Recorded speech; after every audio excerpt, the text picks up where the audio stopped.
Hai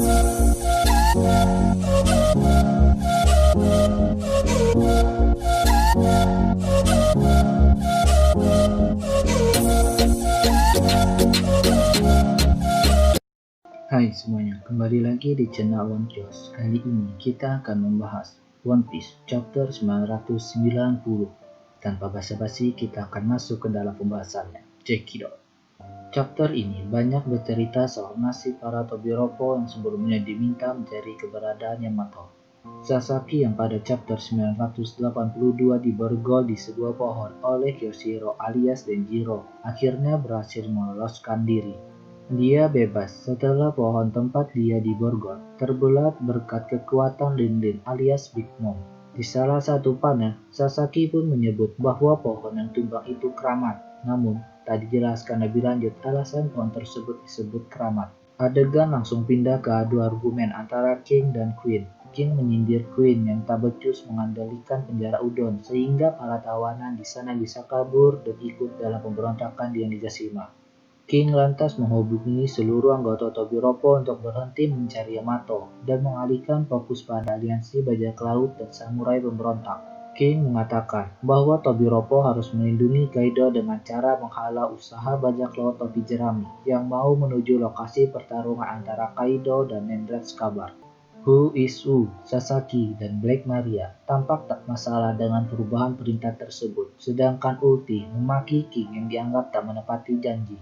Setelah King menutup komunikasi, Who is Who menghampiri X-Drake yang sedang satu ruangan dengan Basil Hawkins. Who is Who meminta Drake ikut bersamanya untuk mengalahkan salah satu All-Star yang sudah lama dia incar, yaitu Queen. Drake awalnya menolak terlibat dalam konflik antara Who is Who dan Queen, namun tampaknya rencana eksekusi terhadap Queen hanya kebohongan untuk membongkar kebohongan lain yang selama ini disembunyikan oleh Drake. Drake tampak berlutut dengan darah yang mengalir dari kepala setelah dihajar oleh Queen. Who is Who dan Basil Hawkins yang berada di lokasi sama sekali dan bantu Drake yang tampak sudah kewalahan.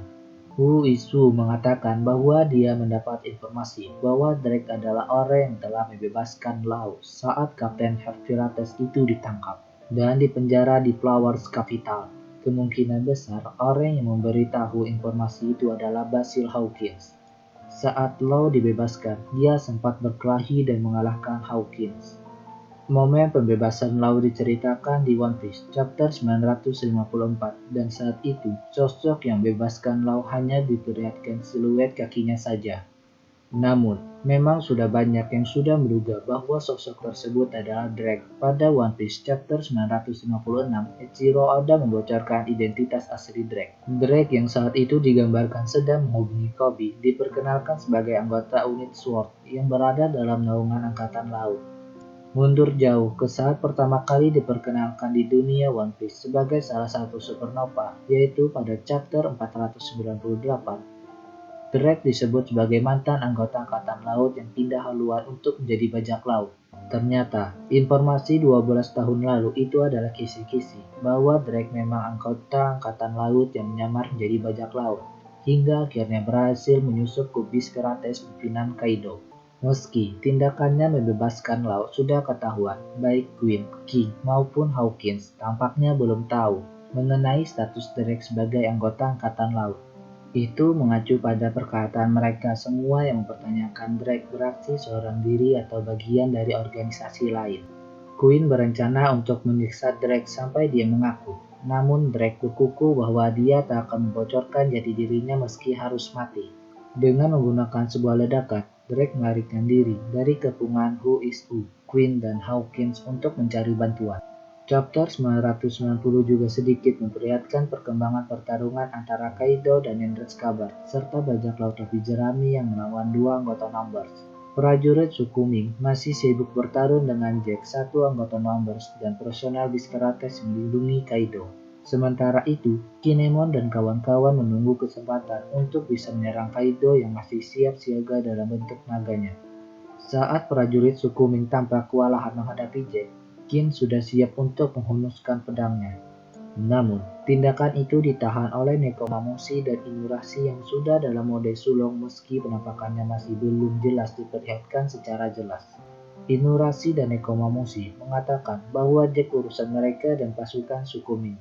Itu juga seakan menjadi sebuah pertanyaan, agar Kin dan anggota Nendeskabat lain tak perlu membuang tenaga hanya untuk menghadapi Jack dan lebih baik bersiap untuk menghadapi Kaido. Sementara itu, Luffy dan kawan-kawan tampak tidak kesulitan untuk menghadapi dua Numbers, Goki dan Juki. Tindakan para samurai pemberontak yang mau membuka jalan bagi bajak laut topi jerami pun diabaikan.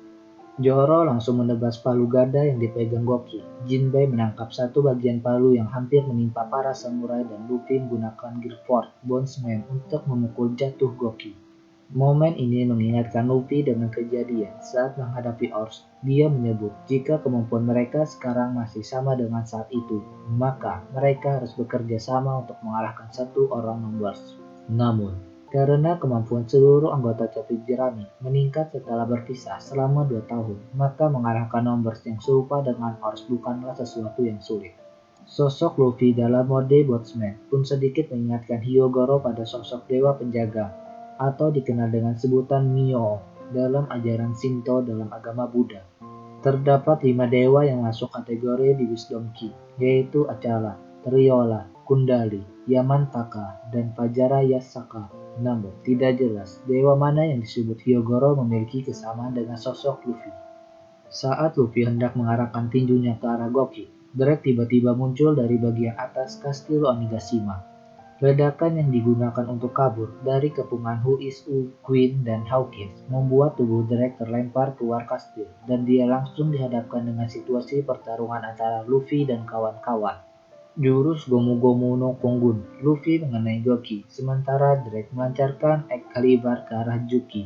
Kedua nomor pun tumbang, dan serangan Luffy ke Goki membuat Drake teringat pada perkataan Kobe bahwa Luffy adalah sosok yang luar biasa dan bisa diandalkan di situasi apapun. Drake lantas berteriak bahwa dia adalah seorang prajurit tunggal dan memohon agar bisa bertarung bersama Luffy demi bisa melarikan diri dari situasi yang mengancamnya. Oke semuanya, cukup sampai di sini pembahasan One Piece chapter 990. Saya ucapkan terima kasih. Salam One Piece.